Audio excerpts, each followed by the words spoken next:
नमस्कार। आज के इस एक्सप्लेनर में हम एक बहुत ही गहरे और दिलचस्प विषय पर बात करने वाले हैं।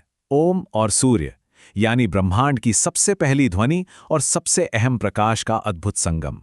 यह सिर्फ कोई पुरानी मान्यता नहीं है, बल्कि यह वो बुनियाद है जिस पर हमारे प्राचीन वैदिक ज्ञान और आध्यात्मिक समझ की पूरी इमारत खड़ी है। तो चलिए, बिना किसी देरी के इस रहस्य को डिकोड करते हैं। अब यहाँ एक बड़ा सवाल सामने आता है, ब्रह्मांड की पहली ध्वनि का उस रोशनी से क्या लेना देना है जिसे हम हर सुबह अपनी आंखों से देखते हैं? दोनों में क्या कनेक्शन है? हमारे प्राचीन भारतीय दार्शनिकों ने इस पहेली को बहुत ही खूबसूरती से सुलझाया है। उन्होंने माना कि ध्वनि और प्रकाश दोनों ही ऊर्जा के रूप हैं, लेकिन उन्होंने इसे सिर्फ भौतिक विज्ञान तक सीमित नहीं रखा।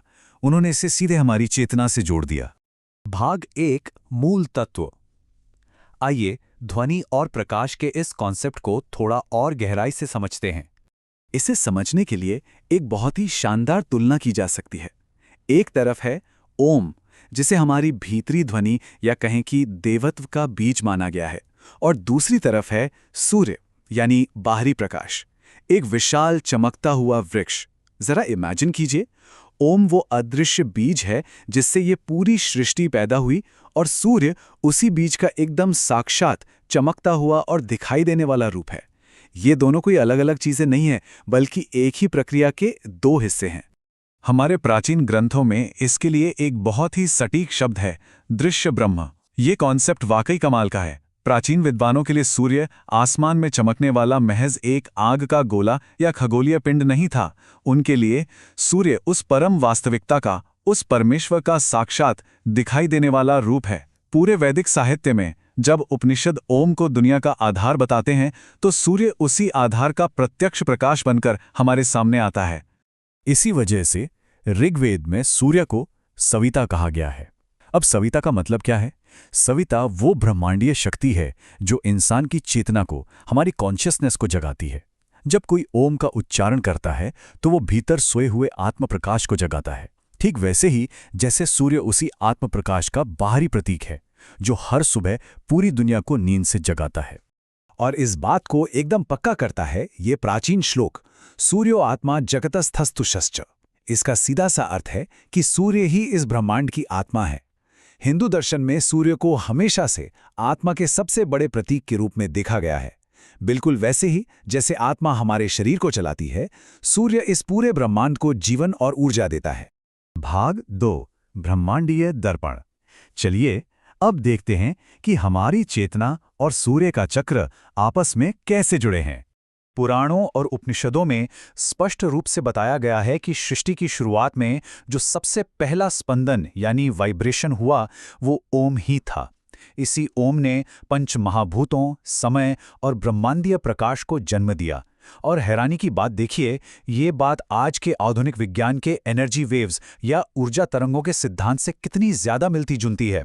मतलब सदियों पहले हमारे ऋषियों ने उस कॉस्मिक वाइब्रेशन को पहचान लिया था। छांदोग्य उपनिषद इस बात को एक कदम और आगे ले जाता है। इसमें एक शब्द आता है, उद्गीत। उद्गीत का मतलब है वो दिव्य ध्वनि जो हर दिशा में फैली हुई है, और ये ध्वनि ओम ही है। लेकिन सबसे दिलचस्प बात यह है कि इसी उपनिषद में सूर्य को भी उद्गीत कहा गया है। इसका साफ मतलब है कि सूर्य का प्रकाश और ओम की ध्वनि दोनों एक ही परम चेतना के दो अलग अलग आयाम हैं। मांडव्य उपनिषद की इस टाइमलाइन पर गौर करें तो एक अद्भुत समानता नजर आती है।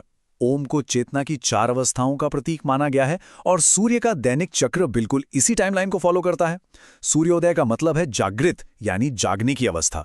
दोपहर का समय कर्म या एक्शन का प्रतीक है। सूर्यास्त विश्रांति यानी आराम को दर्शाता है, और रात तुर्य की अवस्था है जो ध्यान की सबसे गहरी स्थिति है। यह स्पष्ट करता है कि मानव चेतना और सूर्य का चक्र एक दूसरे की परछाई हैं। तो यहां से जो सबसे अहम बात निकल कर आती है वो यह है कि भारतीय ऋषियों ने सूर्य को बाहरी ईश्वर और ओम को आंतरिक ईश्वर माना।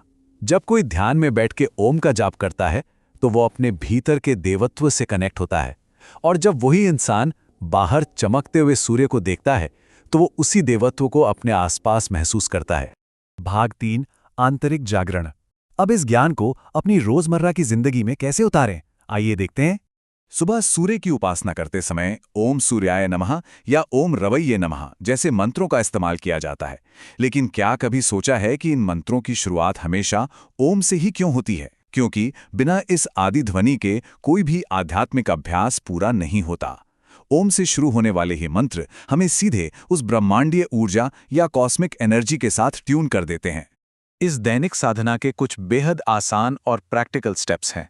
पहला कदम, उगते सूरज की तरफ चेहरा करके खड़ा होना और एक गहरी लयबद्ध सांस के साथ खुद को उस रोशनी से जोड़ना। दूसरा कदम, मन ही मन या हल्की आवाज में ओम या ओम भूर्भुवः स्वः का जाप करना। और तीसरा कदम है अर्घ्यदान, यानी जल अर्पित करना। जब कोई जल अर्पित करता है तो वो सिर्फ पानी नहीं चढ़ा रहा होता। असल में वो अपने भीतर के अज्ञान और अहंकार को उस दिव्य प्रकाश के सामने सरेंडर कर रहा होता है। इस पूरी प्रक्रिया के फायदे सिर्फ शारीरिक नहीं, बल्कि पूरी तरह से होलिस्टिक हैं। सुबह सांसों के नियंत्रण के साथ ये साधना हमारे मन, प्राण और बुद्धि तीनों को शुद्ध करती है। जहां एक तरफ सूर्य बाहर के अंधेरे को दूर करता है, वहीं ओम हमारे भीतर के अज्ञान को मिटाता है। ये धीरे धीरे आत्मा और परमात्मा के बीच एक ऐसा मजबूत पुल बना देता है, जहां अंदर और बाहर का प्रकाश मिलकर एक हो जाते हैं। जैसे जैसे हम आज के इस एक्सप्लेनर के अंत तक पहुंचते हैं, एक बहुत ही गहरा सवाल जहन में आता है। अगर ओम की आंतरिक ध्वनि और सूर्य के बाहरी प्रकाश को एक साथ मिला दिया जाए, तो आत्मज्ञान या सेल्फ रियलाइजेशन की ये यात्रा कितनी बदल सकती है? ये सिर्फ ग्रंथों में लिखी कोई थ्योरी नहीं है, बल्कि सृष्टि का एक ऐसा वाइब्रेंट रहस्य है जिसे अनुभव किया जा सकता है। इस विचार पर जरूर गौर कीजिएगा। और इसी के साथ हमारा आज का यह विश्लेषण यहीं समाप्त होता है।